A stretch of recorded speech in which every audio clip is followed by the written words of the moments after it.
inicio, pausa, perdón, la apago, le doy encendido. Vamos a escuchar bien los sonidos que está ocurriendo, que está haciendo la lavadora.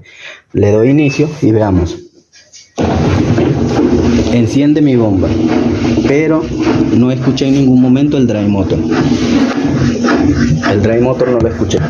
Entonces, allí puedo decir una hipótesis que tengo problemas con el dry motor, porque la bomba está bien, está funcionando bien, pero digo esto hipotéticamente que es el dry motor porque no lo escuché, y aparte tiene ese problema, solamente está girando el plato, el agitador o la paleta, como lo conozcan en su lugar. Entonces, este es un ejemplo muy verídico y muy fácil de determinar en caso que tengan ese problema. Ya les voy a mostrar, porque voy a ver por debajo a ver cómo está pasando, qué está pasando, para que vean esa parte. Ya les voy a mostrar. Denme un